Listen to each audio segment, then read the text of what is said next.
Rise up in the morning, beneath the stars so bright. Pull your hat down, make sure your cinch is tight. Horses kinda snuffy, cold chill up your spine. They'll get your ass moving, son, we're burning daylight.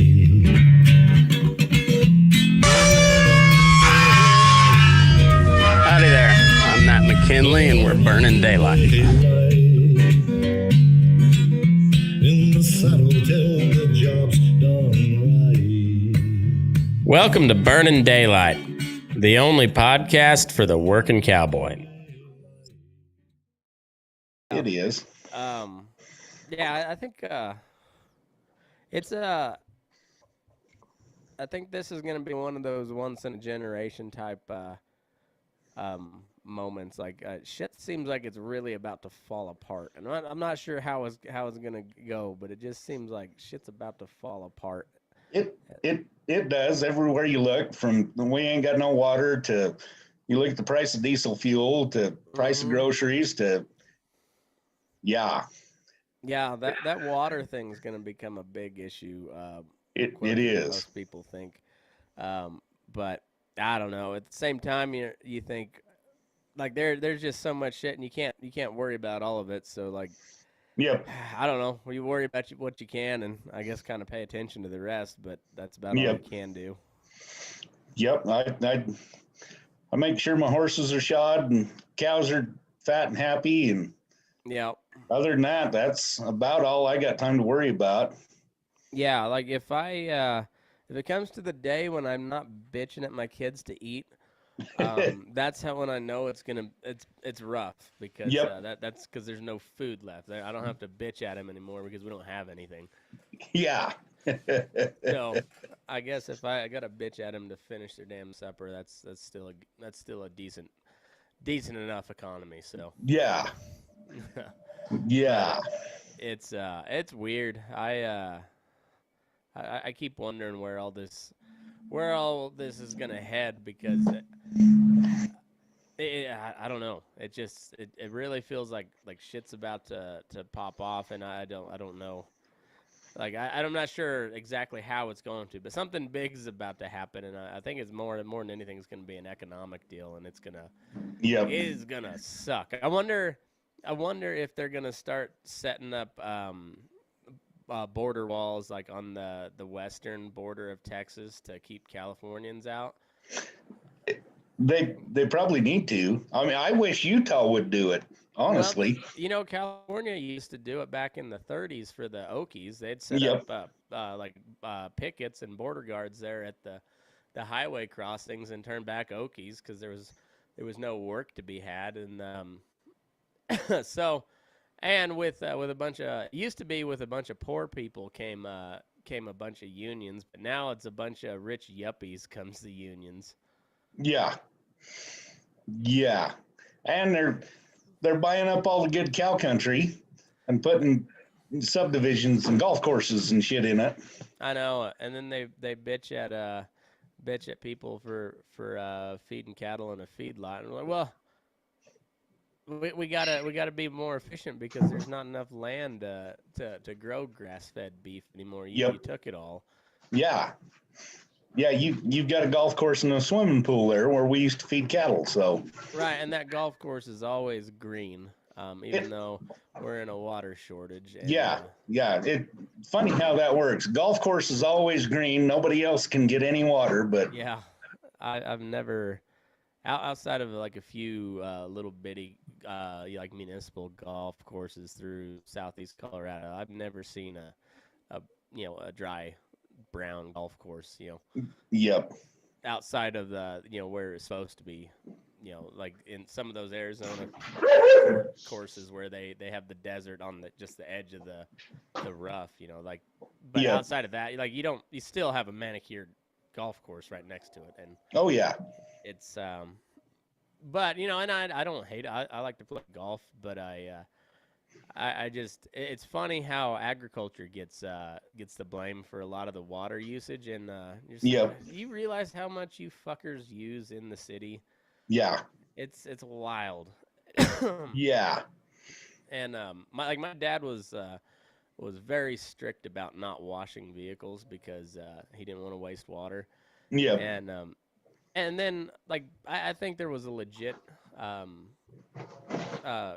cause behind it, but then it more than anything just became because that's what what he said. So fuck you. Like we're not washing vehicles around here, damn it. And my mom would go rogue on him, and she'd make us kids wash the Suburban down, and he'd bitch about how she was wasting water, and so yeah, it's always been a issue for around my house, but like more and more I look at it and I know some of his stuff is kind of crazy, but I was like, man, he's right. They're gonna just suck the, and it's nobody's fault in particular. They're just trying to. It's the system that it is. Like you're raising a commodity crop, so like the only way to get a good price. Well, I mean the price is what the price is. Yeah. You whether you hedge it or whatever, but more than anything, you just need more of it. Yeah. That's how you just got to have more of that commodity. Like there's no distinguishing your product really. Yep. And the way you get more is you irrigate it and just put more water on it. And so like and it's all subsidized. So like there's no incentive for them to not do it. So they just pump water until that well runs dry, and then they'll find another well. Yep. Drill a little bit deeper. Yeah. Yeah. So how is the water situation out your way? I'm sure you're more live water and runoff and like canal irrigation out there. So a little different set of laws and whatnot, but it's kind of it's still kind of the same kind of setup. So what's the situation out that way? It's honestly, it's looking better than it was a year ago, but it's still not great. I mean, we're probably running at 80% of average. Oh, that's pretty good. Which is pretty good, but there's no snowpack holding them. It's usually, you'd be running 80 to 100% average, and there'd be snowpack still on the mountains. But you look at the mountains, and there's nothing up there. So once this goes, it's gone. There's no reserve, and this will be gone in 3 weeks. Yeah, I think we were running at like 30%, something like that. Ooh. And yeah, the only snowpack we got is just like those little bitty pockets here and there. That's all we got left. Yep. And, yeah, it hadn't rained. It's but in the feedlot, I don't mind it. Like the dust gets a little bit finer when it, so I like a little shower here and there. To knock down the dust, but I don't need a whole lot of moisture. But I understand. So I don't bitch about the moisture too awful much. But like I said, I will bitch because as a cowboy, you are obligated to. Oh, exactly. I mean, if a good cowboy is a good bitcher. Yeah. You when there's too much rain, you bitch. When there's too little rain, you bitch. Mm-hmm. When But you always bitch in an optimistic manner. Like you don't go farmer and go Debbie Downer because like, oh, it's never gonna rain again. Yeah. And you can bitch about how fucking dry it is, but it's always like, well, it's gonna rain one of these days. And you leave it on a light note. That is the farmer, or that is like the rancher cowboy mentality versus the farmer mentality. Yep. And but yeah, we're gonna bitch. It's required. Oh yeah.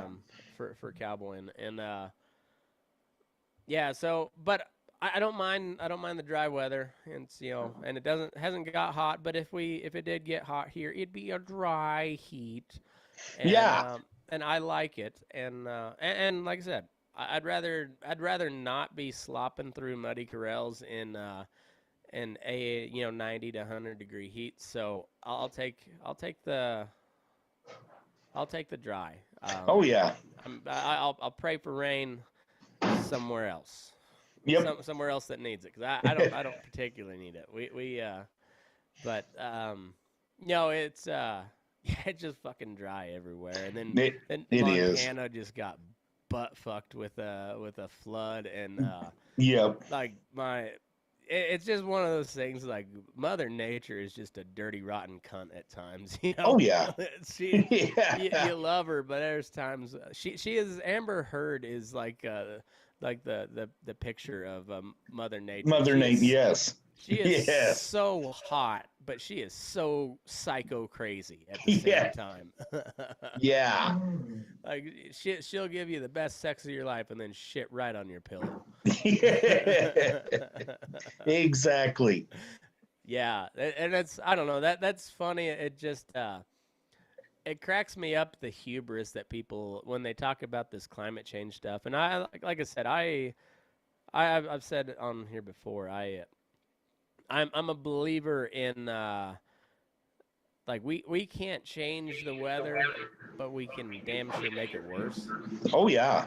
Like so there's some stuff that is 100% like man-made phenomenon, but like that Dust Bowl drought was going to happen.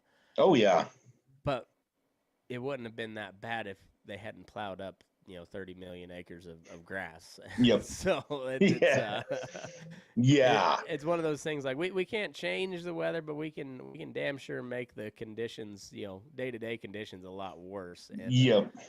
That's what I fear with this water situation. Like there's people with grasslands in southeast Colorado that are getting blown in with dust, and people are like plowing up CRP that's been in CRP since they started doing those reforms back in the late 30s and the 40s. Yep.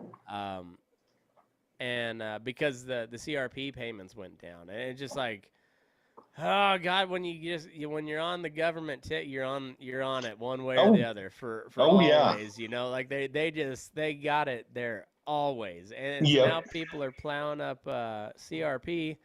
And it's droughty as fuck, and now it's the dirt's blowing, and they're taking the county, they're taking the maintainers down the road, and cleaning out fence lines and high line poles and just dirt piled up, and it's like it's going right back to where we were, and it's like, God, do we not fucking learn ever?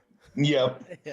Yep. Well, and going back to that being on the government subsidy stuff, I know some guys back home that, man, they, for as long as I can remember, they cuss the elk in the wintertime. The elk come down under the winter range, and they get in their haystacks, and God, they cuss the elk, but they get a nice subsidy check. So if a guy wants to go shoot an elk, they're not going to let him in there. Well, now the state has changed it to where if you want that check for the damage the elk are causing, you got to let a couple hunters in. And oh man, are they upset about that. Oh, I bet. Well, here's your chance to fix the problem rather than bitch about it. But instead of that, you're going to bitch about how the government's screwing you now. Yep. Yeah, it's I don't know. It's the problem with ranchers and well, I kind of just anybody that lives in rural America, like they got a good head on their shoulders. Yep. Until it gets like time to organize and do shit, and everybody's too goddamn stubborn. Yeah. Along with everybody else, and nothing gets done. It's like when we tried to do the truck convoy here in America, and it was just like, wait, what the fuck are we doing? What's the message? Yeah. And so like you'd see videos of some trucks, and you're just like, but so where are they at? Because like Canada, they had like it was almost like the Santa NORAD tracker. They just had like the what's the chick that they put in jail? Tamara Licht. They had like the Tamara Licht tracker. Just going from Vancouver all the way over to wherever Canadian. Was it Ottawa? I think Ottawa. Like yep. Yeah, but like they had. You could follow it on social media, and like they, everybody is posting videos from an overpass or whatever, and just seeing this convoy, and you'd see a few, like there'd be a few videos that go viral here in the U.S. Yep. They were all the same video. Yeah. And so you're like, and then like when they finally got to D.C., nobody like the regular DC people were just like mildly annoyed by the traffic. Yeah. They didn't do anything. Yeah. But I guess that's when you when you get duped into storming the Capitol, you get a little bit leery about going near Washington D.C. again after that after that whole deal. Like that's it was such a dumb move to go into the Capitol that day. Like they lost. Like that movement lost so much credibility and like normal, like regular, kind of middle of the road city people are just like, oh, that fucking guy, like you know, like it just and so by the time like the trucker convoy rolled around, like it had no momentum because nobody really wanted to go into D.C. because nobody wanted to get thrown in jail for the next 50 years. No, and nobody was wearing a Viking horn hat, so yeah, that poor guy. His big crime was being not right in the head, and now he's in prison for quite some time. Yep. But the guy that says we're gonna storm the Capitol, he's scot-free, and they talked to him, and he said, "I am not an FBI agent," and they said, "Good enough for us." Yeah. Okay, we'll believe you. Yep. Yeah, everybody else they put in solitary confinement, but Ray Epps, they're like, "Sounds good, buddy." Yep. But hey, you know our government would never do anything sinister and you know, what would you call unholy, you know, dishonest. They wouldn't do anything like that. No. They never feed the president stuff to talk about over a teleprompter because he can't form a coherent thought. See, this is the biggest problem with this the January 6th commission is it's bad television. Like it's really not. It's just a kangaroo court, and it's very obviously a kangaroo court. Yep. And the problem with is like I want to know everything. Like Trump was doing some shady shit on that day. But we haven't heard anything about what Pelosi and the rest of them, like, I want to know, like, if we're going to have a real January 6th commission, like, I want to hear from all of the Capitol Hill police. I want to hear from who all made the security decisions on the, you know, like, I want, like, good people from the Republican side to be able to cross-examine and call their own witnesses and then televise all that because then it'll show just what a shit show all of it was. And then maybe people will realize like, oh, these are morons that we're dealing with. Like these guys are all fucking stupid. Yeah. From the president all the way on down. They're all fucking clowns. But no, we get the Democrat version and it's still pretty entertaining, like the Trump's throwing ketchup dishes up against the wall and trying to choke out Secret Service guys. I mean, it's really a fascinating piece of writing that they're doing. But and it's like from like secondhand. They're essentially hearsay, like in an actual court of law would not be allowed. Yeah. But.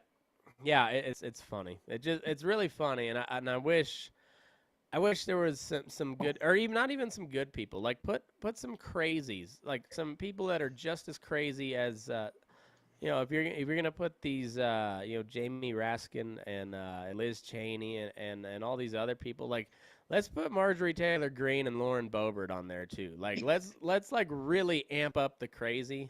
And plus, those two are both kind of sexy, and I mean, like Lauren Boebert's real sexy, but Marjorie Taylor Greene for an older gal, she's kind of hot too. Yeah. And so let's make it real fucking entertaining. I mean, I would enjoy the shit out of that. Well, like regardless of what they find out, like I want to see it all. Like I will eat so much popcorn watching that. Yeah, Bud Light is they're gonna increase their profit margins on this. Oh man, and yeah, because they're all just gonna make these big like grandiose speeches, shitting on the other side, and it has nothing to do with the topic at hand. Yep. It's just another campaign speech, and then and then you know they'll have 5 minutes for questioning, and they'll use 4 minutes and 32 seconds with this speech, and then like have to fight for more time. And I mean, Yep. it's just how it always goes. But Oh yeah. like, let's make it real entertaining. And like, if they call call Trump up, like call Pence, call Pelosi, all of them. Like, and Yep. make sure Pelosi's wearing low cut. Did you see that picture of her that was floating around? I didn't.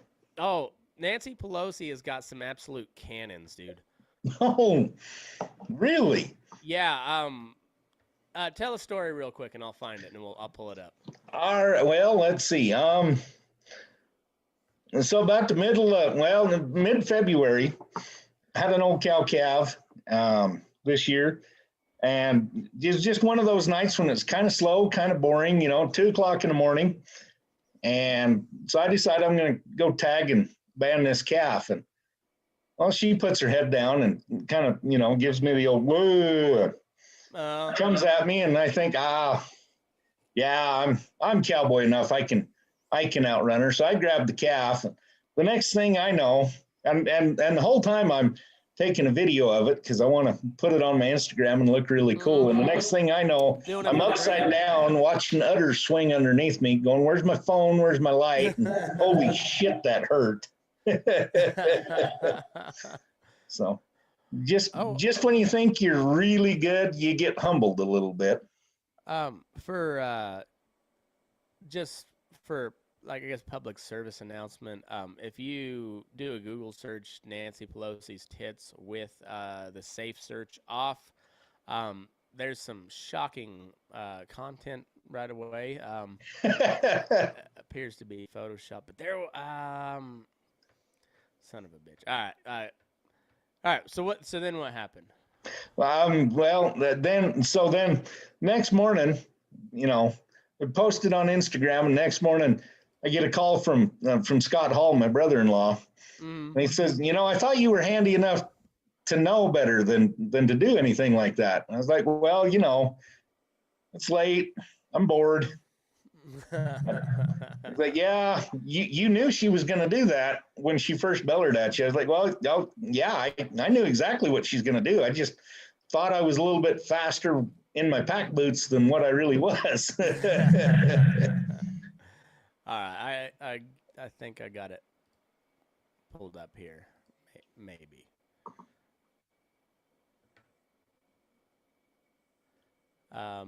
Yeah, Aaron sent this to me. And yeah, it's like, say what you will about old Nancy, but she has aged well in the old memory category.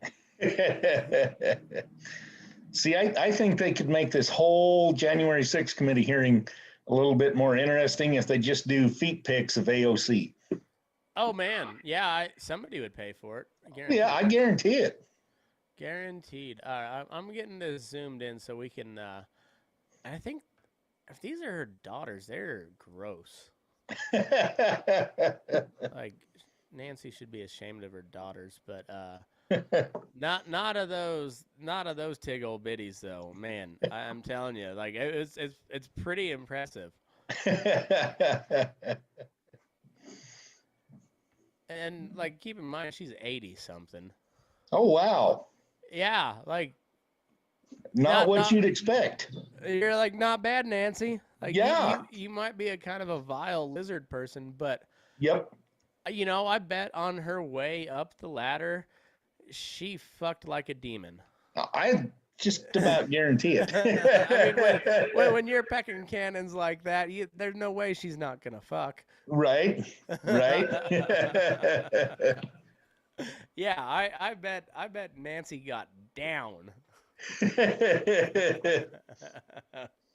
No, there's only one way up sometimes, Matt. There's only one way up. Well, that's kind of how they do it over in California. Kamala did the same thing. I wonder, does Kamala got huge tits? Because AOC's got huge tits. We know Nancy's got huge tits. I don't know. I can't get past the word salad and that cackle laugh to pay attention. Well, see, if we do find a good video, we'll put it on mute so we don't have to hear it. That's good thinking. This will get me put on a list. I just don't know if it's a good list or a bad list. Kamala Harris boobs.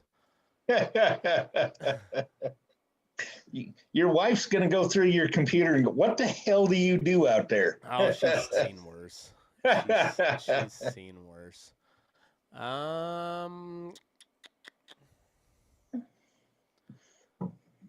not seeing any revealing Kamala pics. There's a bad Photoshop of some chick with some big cannons, but that's a pretty bad Photoshop. See, me and Aaron were kicking around this idea the other day. For a new segment for Fence Post Politics, and because frankly, I'm kind of proud of Nancy Pelosi's tits. Like, it gives me pride as an American that even though she is an evil scumbag, at least she's repping the United States of America well with big old grandma titties. Yeah. 30 years ago she was probably hotter than a $2 pistol. Yeah, so I mean, like, it's at least one thing to say, like, we can rip all these politicians all we want, but like, we can look at Germany, or like, we could look over at England and be like, you had fucking Boris Johnson. Like, nobody liked Boris Johnson either. Nobody likes Nancy Pelosi, but at least she's got big tits. Okay. Yeah. So fuck off. You got bad teeth and bad hair, and not. I'm probably big tits too, but like, come on, Nancy's are obviously better. Right. So America wins again. Yes. I mean, that's a lot of mental gymnastics I went through right there. But hey, it works. I'm not finding anything on Kamala's titties, so I'm guessing they must be nothing to write home about. Probably not. Yeah. Yeah, so that'll be a segment. I'll have to. I can't remember exactly the details, but we got a good segment coming up, and it has to deal with dicks and tits. So. Well, yeah. I would expect nothing less. See, I like setting the bar low. That way, like, you know what you're getting, and then if I do say something smart, you're like, hey, that's a little bonus there. Yeah, exactly. I wasn't expecting that, but good for you. Yeah. So what's new in your world? It's been a while since we talked. It has. Well, so I'm kind of helping run a ranch here in southern Idaho. It's the Lazy Rockin' Ass. Mm-hmm. And that's, I don't get to get in the saddle every day, but it's pretty well once a week, and I'll take it. And, it's a steady job, good pay, good benefits. Yeah. Can't complain too much about the hours, and I get to be a cowboy every once in a while, so. There you go. You got your own horses. They got company horses, or no? I'm riding company horses, and I'm trying to get a few outside horses picked up, but I haven't been able to yet for the most part. Yeah. Well, how's your string? They're young and they don't know much. But they're learning. Those are the ones. Like, the real nasty ones don't really make you all that mad. You just, like, because you know what's coming. It's the ones that don't know anything that make you mad because they don't know anything, and you're trying to tell them, and it's not clicking, and so you either get mad or like you'll try a couple different ways, but eventually you just get mad and you try to force it, and then it's not good on anybody. But that's And those horses usually ain't doing anything wrong. They just don't know. No, they just don't know. The ones that really make me mad are the ones that are old and broke and know better, and they do it anyway. Mm-hmm. Those are the ones that really get me. Just out of spite, too. Yep. You can feel it. You're just like, they just want to be a dick. Yeah. Yep. Yeah, I know what you mean. They'll, it's like in the feedlot, they'll just shortchange you enough to just ram your kneecap right into a post. Yep. And you're like, if you would have just moved your ass in like I was asking you to. And I was asking nicely, you know, I'd touch you in the belly with my spur to kick that ass end over. And then they just don't, and they just turn, and then, Yep. just ram your knee into a post, or, you know, like hang the gate rod in your cinch, and you're just like, you know better than that. And this hurts, and you know it hurts them too. Like, especially like when they catch that gate rod, you know. Oh yeah. That they feel that shit. They feel it more than I do. It's the post one that piss me off. But yep. But you get hung up in a gate rod, and even a broke horse will sometimes get stupid on that occasion. So. Oh yeah. So it just, but you're at the same time, it's like you caused that. You know better than that, you son of a bitch. Yep. Yep. I had a couple pack horses in my string with the Forest Service that were like that. Yep. They knew better, and they do fine 9 times out of 10. But every once in a while, they'd have to, you know, swing a switchback wide or something, and then they'd hang a pack up in a tree or bounce off a tree and start about half a wreck. And it's like, you know better than that. And I guarantee, you know, you got 75, 80 pounds in a set of box panniers, and they bounce that off a ponderosa or a lodgepole, and it beats them in the rib cage. It hurts. Oh yeah. But they're just doing it to be ignorant. Mm-hmm. Yeah. Just out of spite, be petty. Horses are some of the pettiest animal. Like, they're not as petty as a cat. Cat's probably the most petty animal of all time, but a horse is got to be top 5, I'd think. Oh yeah. Yeah, especially mares. Mares are real petty. Yes. Yeah. Yes, my good paint mare, she, you know, she's a real good horse, but she had an aversion when I first got her to crossing ditches and creeks. Mm-hmm. And, you know, that second or third ride I put on her, we were an hour crossing a ditch. No, yeah. And, you know, my brother's yelling at me like, we got the cows gathered, just come on. And I'm like, no, we're crossing this ditch. Mm-hmm. And, well, when she finally crossed it, she gave a big jump. And I was just happy at that time that she crossed the ditch. Well, fast forward 2 years, and she never had got over the habit of jumping every ditch or everything. And so I was helping a neighbor gather some yearlings out of a lease pasture, and they kind of missed the gate and broke hard. And so I kicked up into a lope trying to get ahead of them, cut them off, and screaming across this pasture. And all of a sudden there's a ditch, and, you know, it's 6 inches wide and 10 inches deep. There's no water in it, and she can step over it just fine. But no, she gets right up to it, sucks back, drops down to the ground. My stirrups bounce off the ground, and she launches. About blows me half out of the saddle, and I land on her neck in front of the saddle horn, and then come back up over and underneath, and she jumped.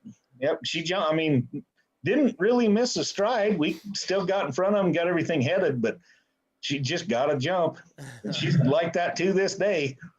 Oh, that gave me kind of like a PTSD flashback to my Mustang mare. So there's this it's pin 32. The back gates at pin 31 and 32 is the low spot in that alley, and it's kind of about the low, or it's the most water collecting spot on the yard outside of the the places that are supposed to collect water. Yep. And so it gets real deep, sticky, thick, and then it always happens in the winter because what's the best time to have a water leak? Right when it's just butt ass fucking cold. Yeah.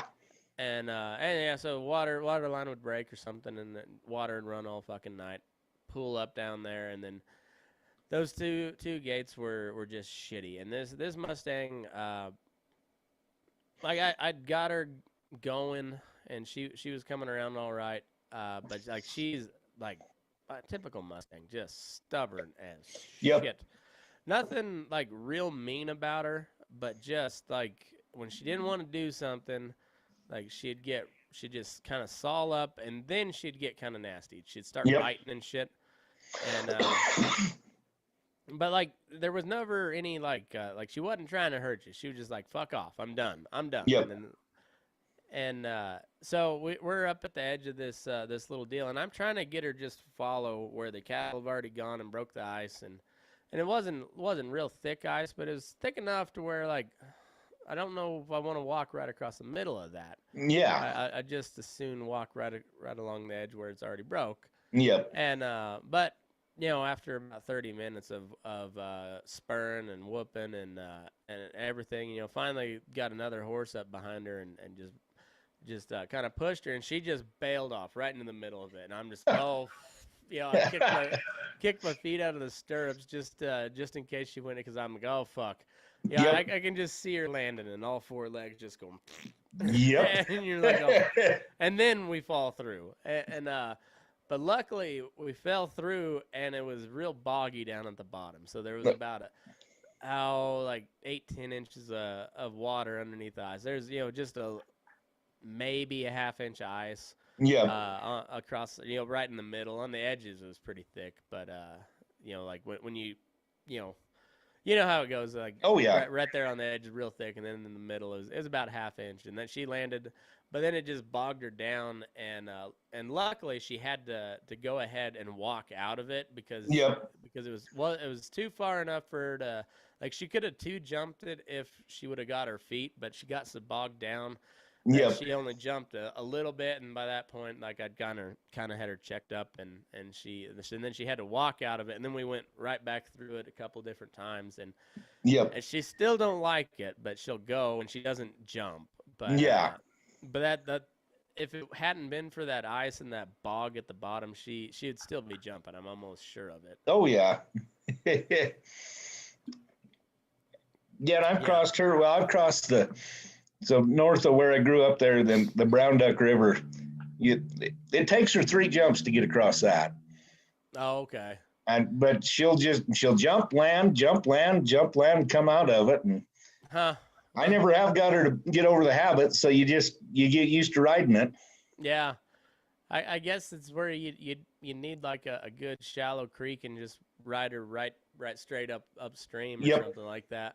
Yep. She got tired. I don't know, but even then, like, eventually you run out a good creek bed to walk down. So, especially in your part of the world, there's, it just when you're out on the plains, you can get away with that a little bit better. But you run out of, like, good crossable or traveling stretch of creek bed pretty quick.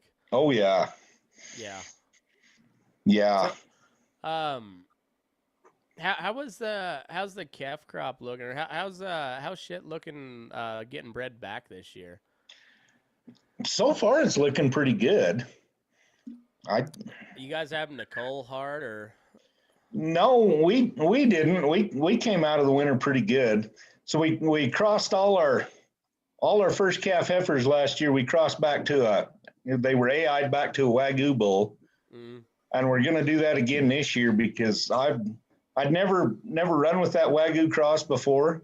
Yeah. But my God, coming out of a heifer, that's the calf you want. Little bitty body, great big long legs, and those things just hit the ground, bounce right up, and go to hunting a tit.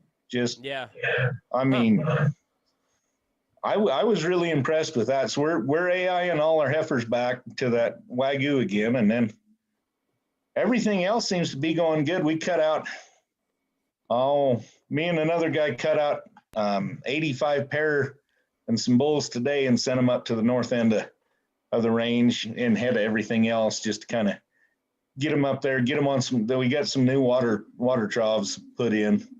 So we kind of sent these ahead of everything to start utilizing that feed because it's kind of dry and getting short down on the low country, and everything's looking good so far. So I guess we'll see. We'll see when we preg check in October. Yeah, there you go. Good enough, huh? Yeah. Yeah, I was wondering. I know there's some people culling pretty hard. The heifer slaughter was way up. Cow slaughter's been up a bunch, and yeah, we're it's just one of those things like I don't know. It's what are you gonna do when there's no grass? You gotta you gotta cut cows and It makes for a good calf market for a little bit. Yep. Until it rains again, and then Yeah. And we're pretty lucky where we're running. We're running probably 75% private ground, and then in between lease ground, and then the ranch ground, and then running a little bit on BLM and Forest Service, and that the Forest Service range, it's looking pretty good. I haven't had a chance to ride out onto the BLM yet, but from what I hear, it's pretty good. That's up north of Soda Springs, and apparently they got some good snow this year, and they've been getting some pretty good rain. So yeah. Well, that's and like once you're out of those like little meadows and stuff, like it's pretty deserty out there, right? Oh yeah. Yeah. So it's kind of a lot like Nevada, I would imagine. Yeah, we've got some. Well, last year we put in about a half dozen water troughs up in. So we drilled 2 wells and ran them off solar. We put in about a half dozen water troughs up there in the Aspen on the north facing slopes, because there wasn't. It gets good feed, but there wasn't no water to hold the cattle there. And so we put those water troughs in, and this year it should hold them. So hopefully we can utilize a little bit more of that range, and things should be pretty good. And I think we're on schedule to drill at least 2 more wells and put in another 10 to 15 troughs on those. So okay. How far down you got to drill for those? The ones we drilled last year, they hit water at about 40 feet. Okay. And they hit really good flowing water. I think it's flowing at like 80 gallon a minute at 150 feet. Okay, that's not too bad then. Yeah. You don't have to go too far. Yeah, you don't have to go too far there.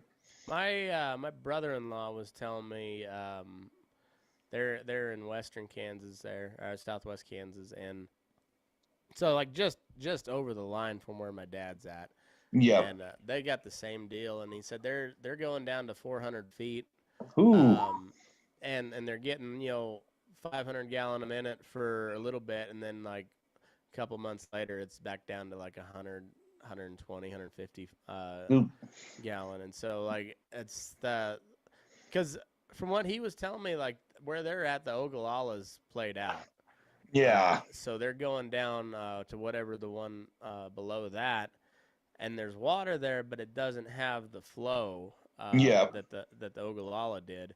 And so yeah, like you'll get for a minute where it's like good, like big heavy flowing well, 500 gallon a minute, and then it like a couple months later it's trickling down to to 120, which yeah, like you said, when you're drilling 150 feet, that's good. Oh yeah. But yeah, when you're punching all the way down 400 feet into that next aquifer, and yeah, I mean you're dropping off that bad that quick. I mean it's like eventually that you're gonna run out of water there, and then like there's a big chunk of the country there that's just like not gonna be habitable. Like, it's gonna be a literal desert. It's kind of a semi-desert now, but I don't know. It's weird. I wonder.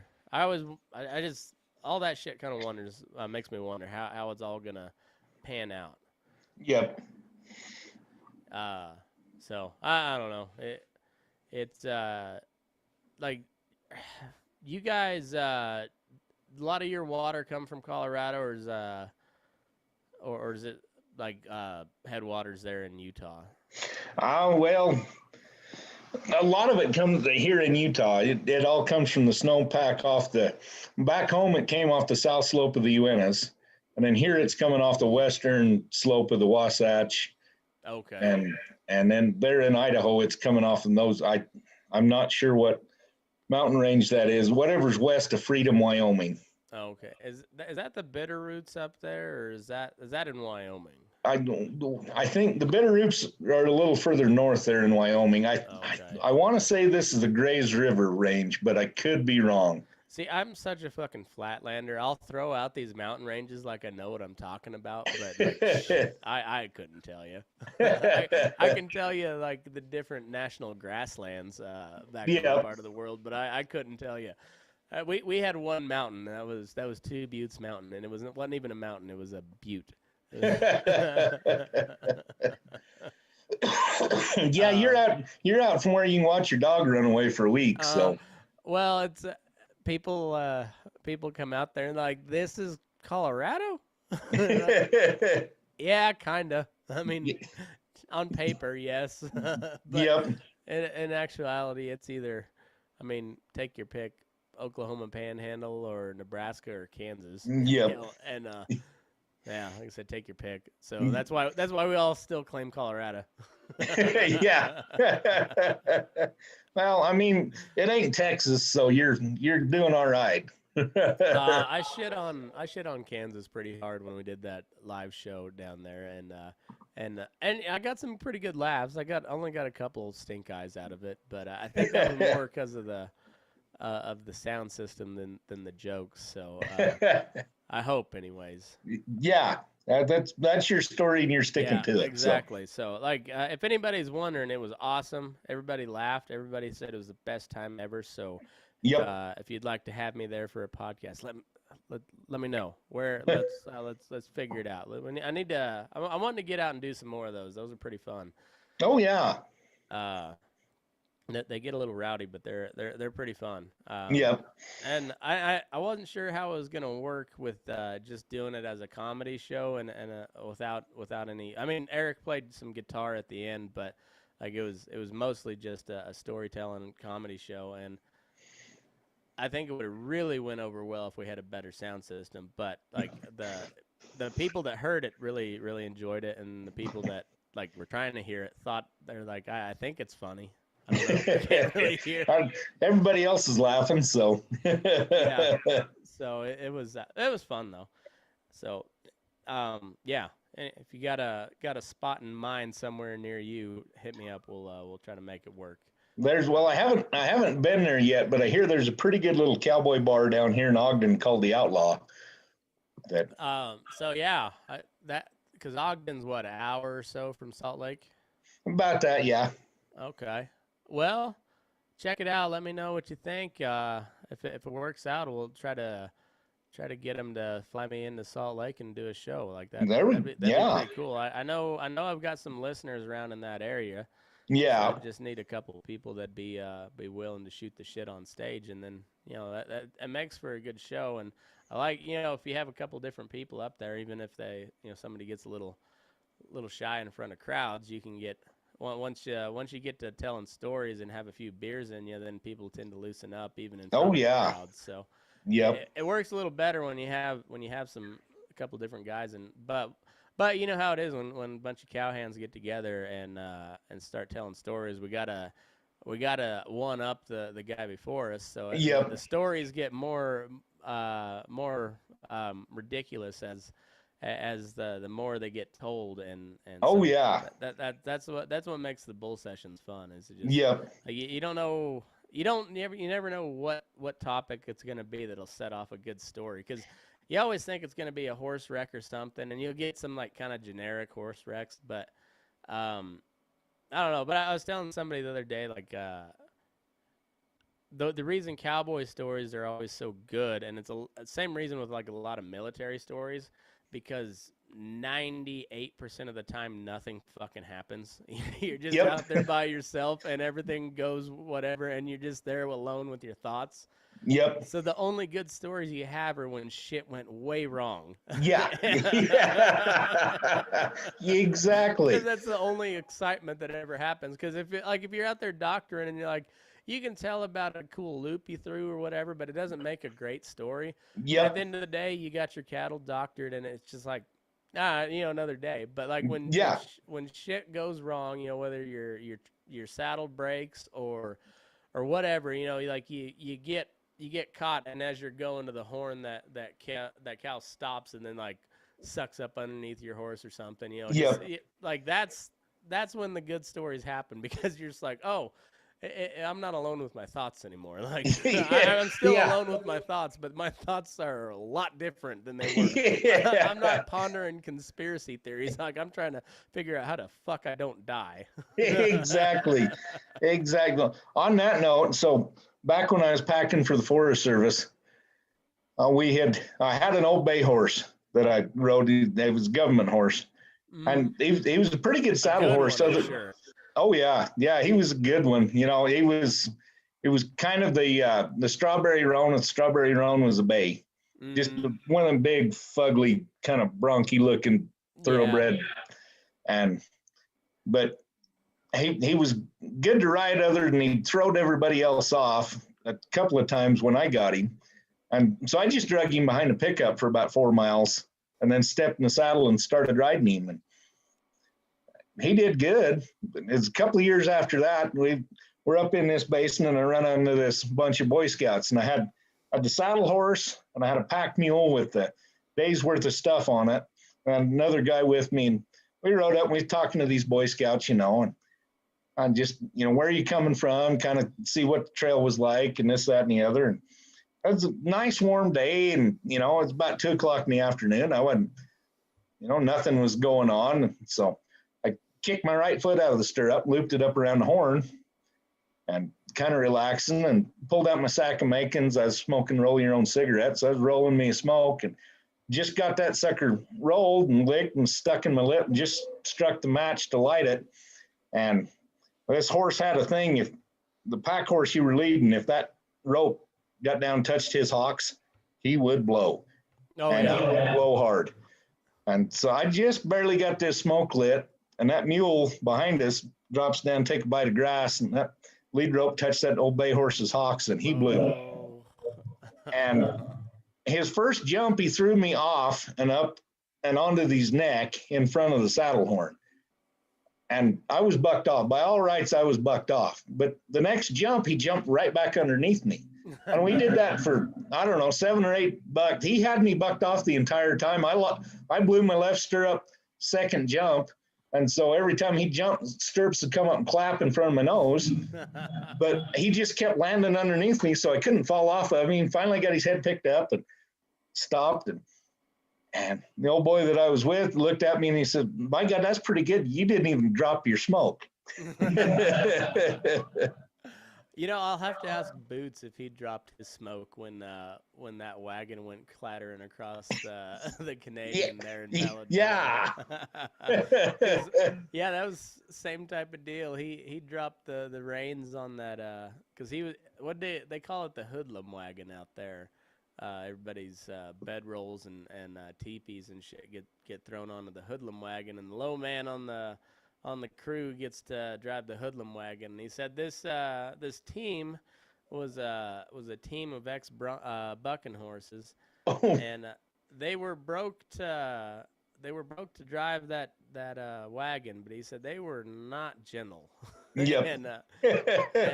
Yeah, he dropped the reins to roll him a Bull Durham, and off they went. And next thing you know, he said as he went charging by the cookie.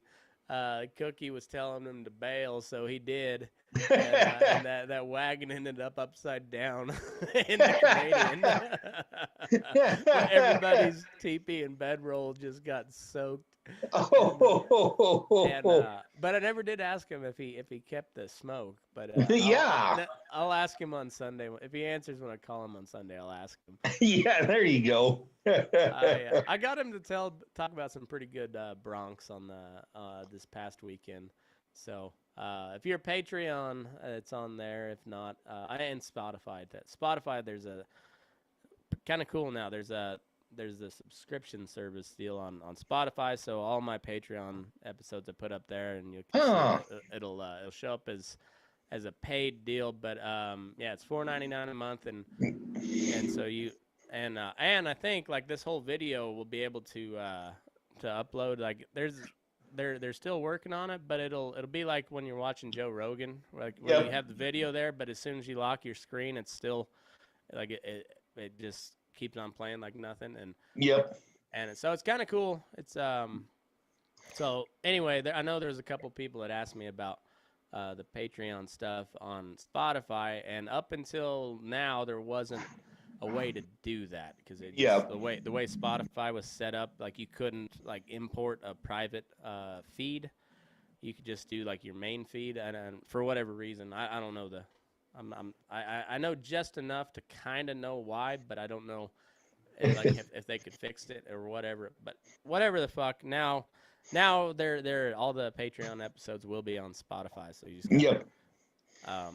anyhow. So Well, good to yeah. know. Yeah, so and all the Boots episodes, I think I've got a big catalog I've discovered. I've got like 400 and some episodes, so I'm just gonna keep like the last 100 as free, and then everything else. If like you want to go back, you can subscribe, and then we'll have them. But so that all the Boots episodes will be on there, and then yeah, if he answers on Sunday, we're recording a little podcast, so. Well, good deal. They're not the hour-long ones like we used to, but there's we can get 15, 20 minutes out of him before he gets tired. So Yep. he's what a guy. That guy. Oh yeah. He literally is like the cowboy Forrest Gump, but like Yep. retarded. Like he's there's no doubt he's a smart dude, but he's seen so much shit. I'd like to just have a look at half the shit he's seen.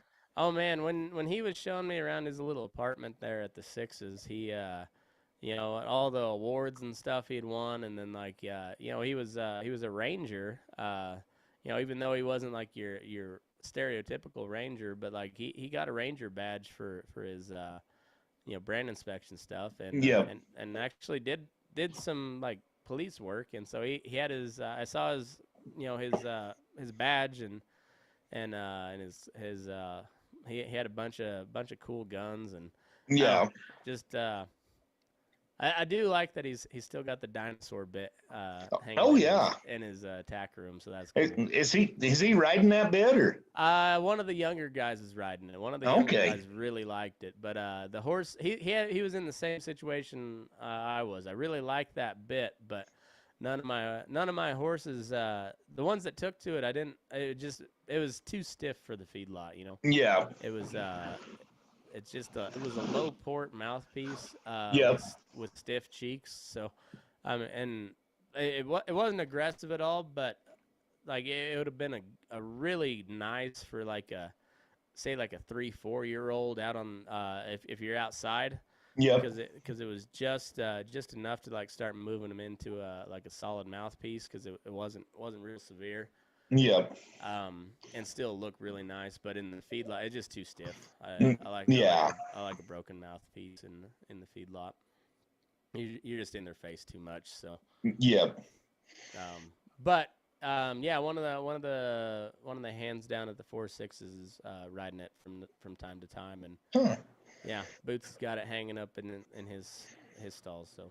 Yeah. Pretty cool. So yeah. Oh yeah. Made in Oregon, traded for it in Nevada, and had to fly into Denver and then drive down to the Sixes to give it to him. So it's seen a lot of miles. Oh yeah.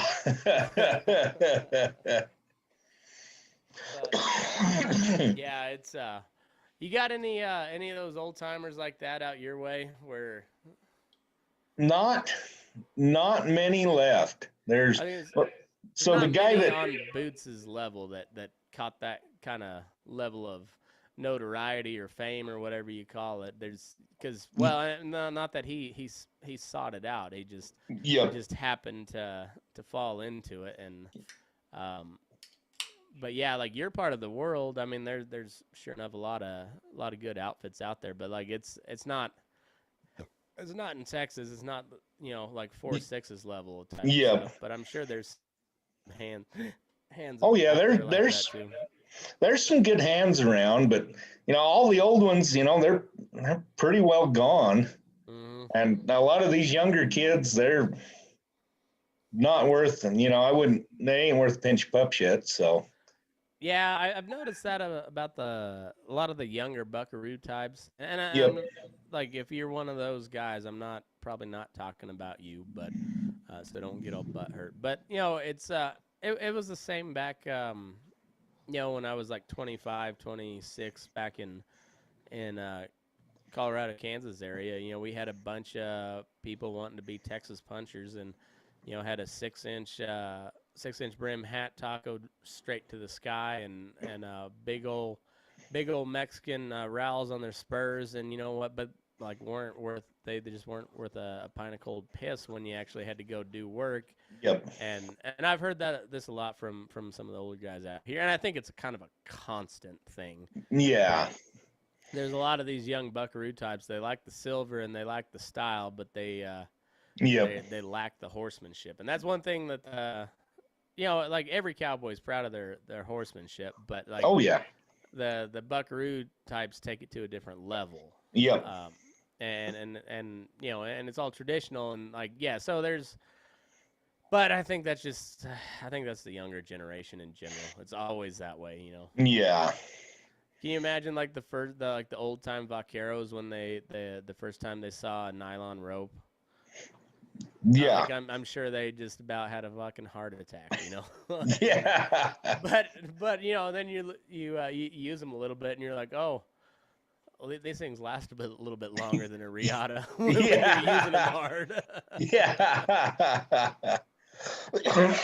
Yeah, it's one of those things that eventually it becomes undeniable, but like technology has worked and you're just like, yep, all right, this polyester rope works pretty good, this nylon rope works pretty good, you know, like there's still a lot of guys, I wouldn't say a lot, but there's some guys that still use a riata and know how to use it, but like I would say damn near 10 times out of 10 when you ride into a Brandon pin, it's going to be a nylon or a poly. Yep.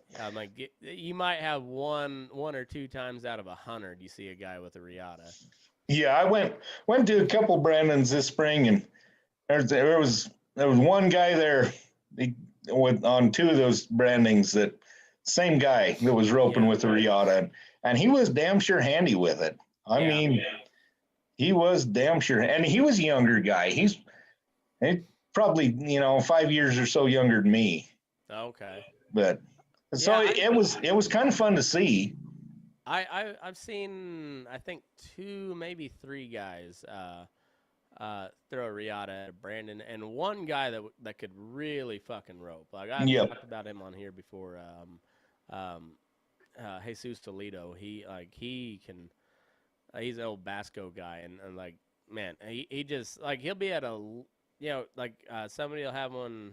It's typically one of those ones that have been headed to the fire about 4 times, and people have missed. And so, like, Jesus would come hauling ass from across the Brandon trap and still throw, like, a hip shot somehow. Like, and 2 feet.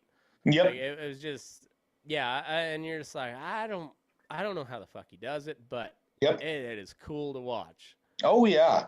Well, there was one of the Brandons I went to, there was a kid, he was, I don't know, maybe 14 at the oldest. I mean, he wasn't very old. And he had this little scoop loop that he would throw up under his horse's neck.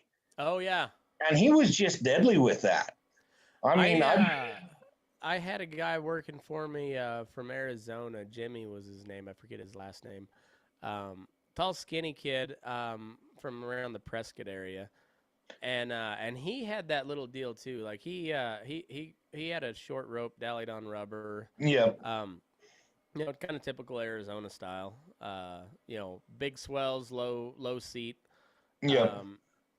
Grazer bit, and he had that same thing. He'd throw just like this little underhand underneath his horses, and And I tried it a couple times, and I for whatever reason, I couldn't get the timing. But I seen him, and I thought that was the handiest little loop.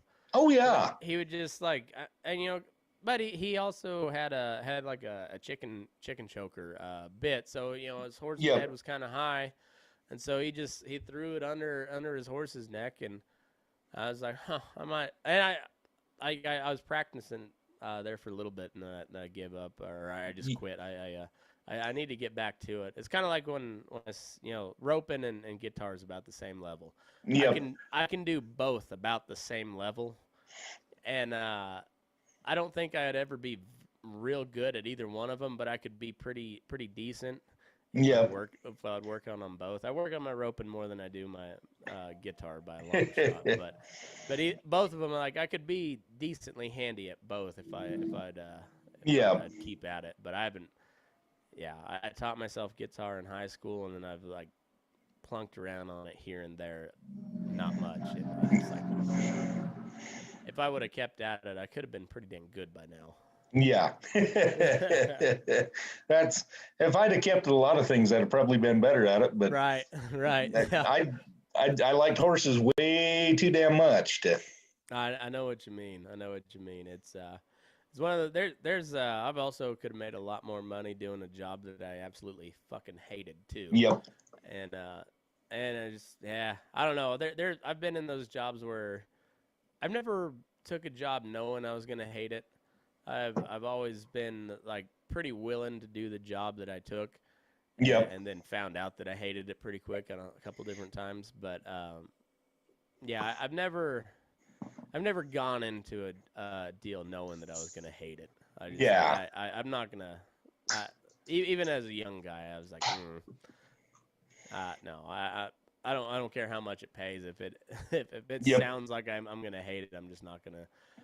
And because there was one time it was for Coloram, which is basically Colorado State University's telemarketing service. Oh boy! So you called alumni and boosters and tried to get them to donate money to CSU, and I made it through one shift and said, "Yeah, I'm out." And they said, "Well, if you quit now, you can't get rehired back." I said, "Don't worry, I will not be reapplying." Yeah.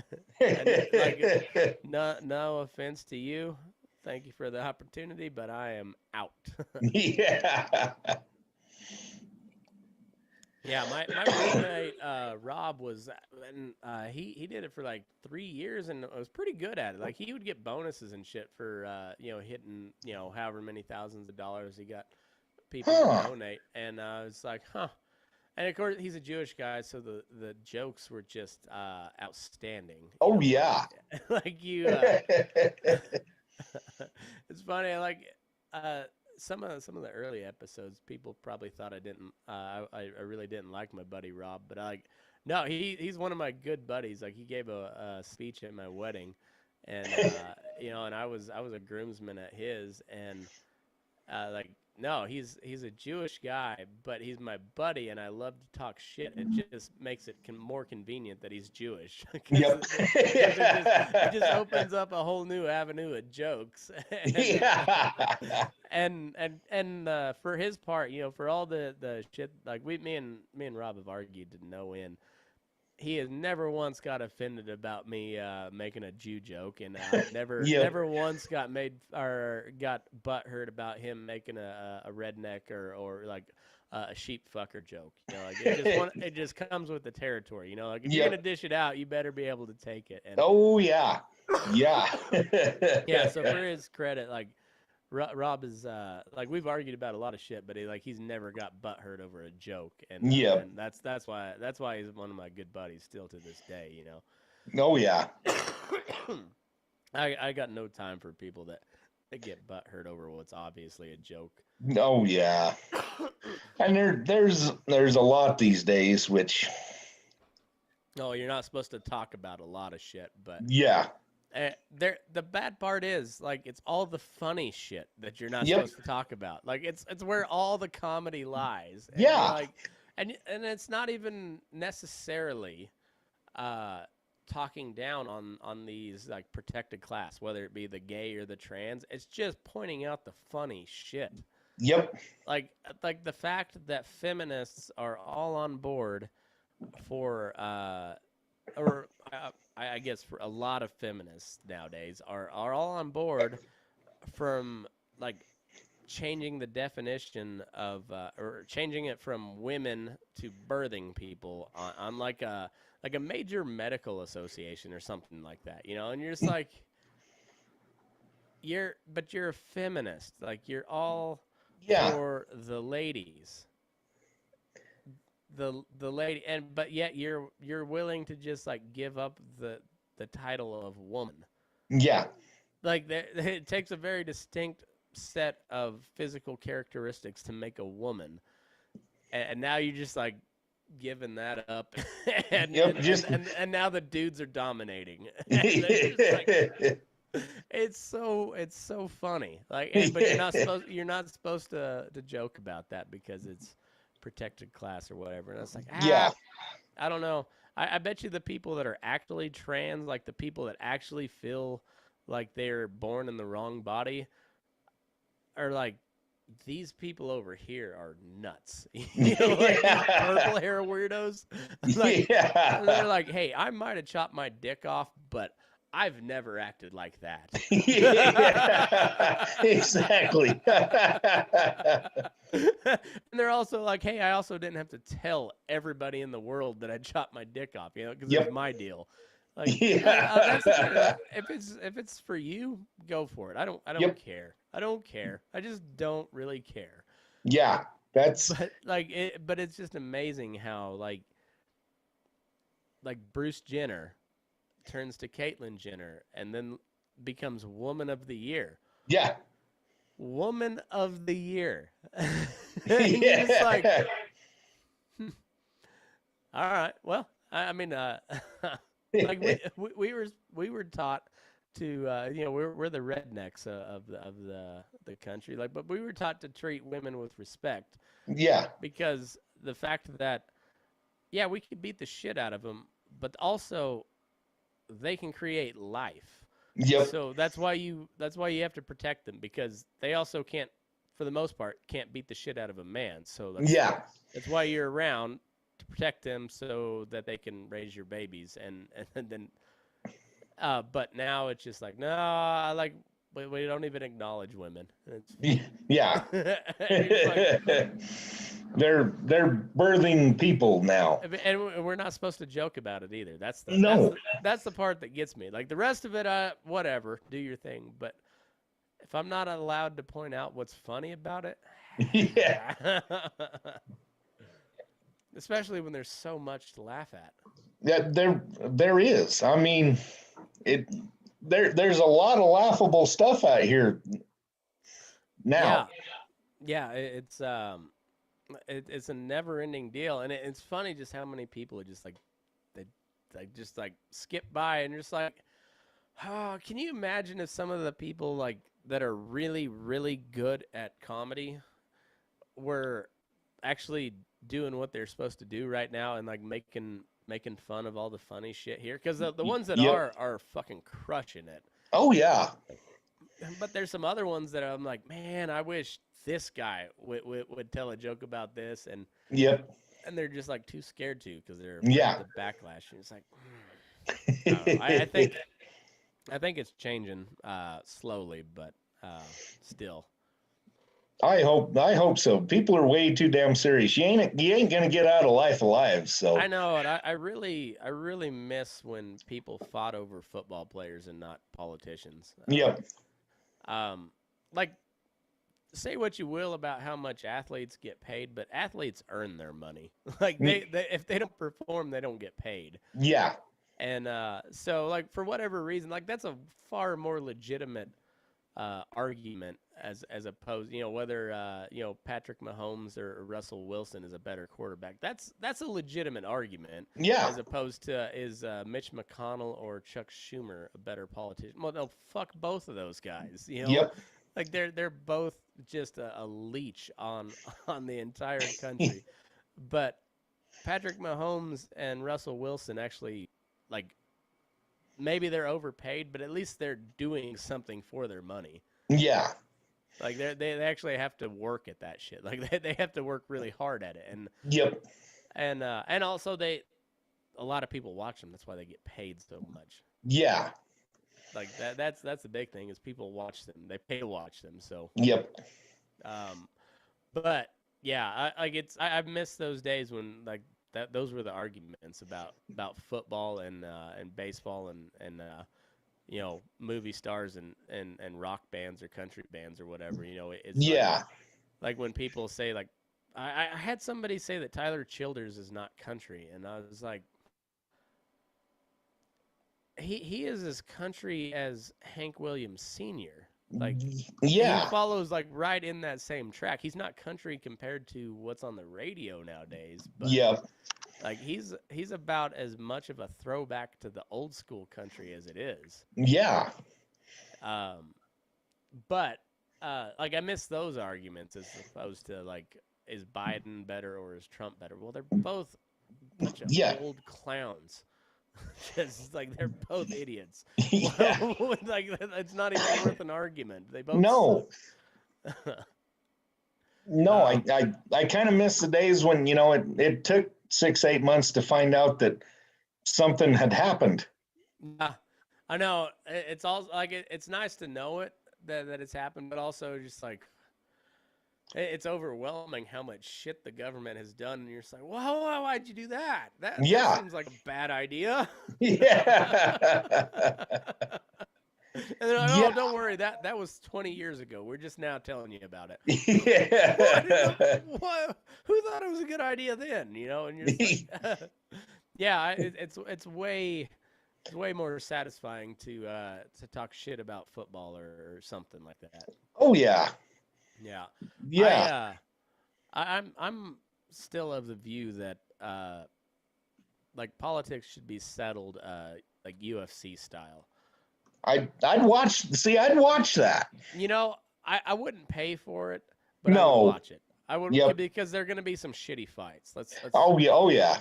You'll have a couple of like the Navy SEAL guys that are now running for office and the Green Beret guys that are in that will just clean house. Yep. But like, like if you had to have, say, like what's that chick from Tennessee? She's a senator, like Marsha Blackburn versus Nancy Pelosi. It would be entertaining for about 30 seconds, and then it would just like it would not be worth watching. Yeah. So I wouldn't pay for it, but No. I would find somebody who did, and I would watch it at their place. Yep. or I'd find an illegal stream, but yeah, I would watch it, and it would be a way better way to decide shit, because then you'd have to pick your fights. Yep. And yeah, these guys. That's one thing. Like with the whole Ukraine deal, is like, does it suck? Yeah, it really sucks for Ukraine, but also like, know who's on the other side. And if we go to war with them, that eventually leads to nuclear war, and nobody wins. Yeah. So, like, as bad as it sucks for Ukraine, it'll suck a lot worse for the rest of the world. So let's just. Yep. Yeah, it's just like sorry, I hate to do it, but it's like when you put down a calf that you tried, but Yep. Sorry, buddy, it ain't gonna work. Yep. Yeah. Yep. They've done everything I can think to do, and it ain't working. So. It's like, yep, that's how it's got to be. Sucks. Yep. I hate it. I hate every minute of it, but that's how it's got to be. Yep. But I don't know. I think that's one thing. I've always said that kind of the parallel between the military world and the cowboy world is like you deal with death as a matter of fact way. Like you don't. Yep. You don't dwell on it because it happens. It sucks. And if you dwell on it, well, then, yeah, you don't get shit done. And Yeah. and then you do the stuff you are supposed to get done. You get it done in a shitty way because your head's not in the game. So you just. Yep. Yeah, you're like, oh, fuck, that sucks. And then. Yep. On to the next one. Like you gotta keep on moving. I know a lot of those military guys are the same way, and it breeds a really dark sense of humor. Oh yeah. But some of the funniest goddamn jokes I've ever heard in my life. Yeah. Like yeah. they're like. Those are jokes that are only available like on the Patreon level because they're not fit for the gentle public. Yeah. Well, here I got a joke for you that's probably fit for the non-paying customers. Perfect. We'll end that for the main show. We'll end it with a clean joke, and then we'll delve off into some filth for the after show. Sounds good. So, guy. My partner told this to me today as we was riding out from sorting cattle. He says, so his buddy came home the other day, walked in the house, took his boots off, and headed for the couch. And he said, honey, bring me a beer before it starts. And she goes, what? And he says, bring me a beer before it starts. And he goes in, sits down on the couch, picks up the remote and turns on the TV, starts flipping through the channels. And she goes, what do you need? And he says, bring me a beer before it starts. So she walks to the fridge and gets him a beer and walks in and opens the beer up, and goes to hand it to him. And she looks at him. She goes, is that all you're going to do all fucking night? Is just sit here and watch TV and drink beer? And he goes, you're too late.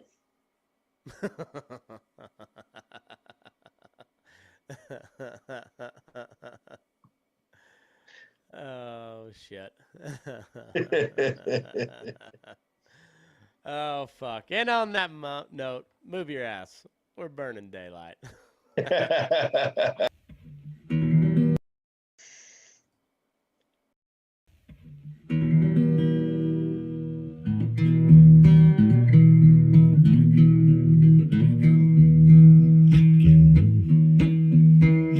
eyes up in the morning, beneath the stars so bright. Pull your hat down, make sure your cinch is tight. Horses kinda snuffy, cold chill up your spine. We'll get your ass moving, son, we're burning daylight.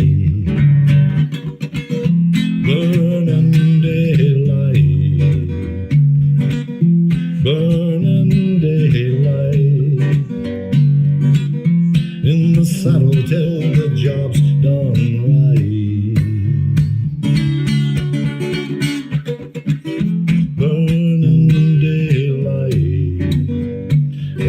Is just a gather, and you won't catch 'em all.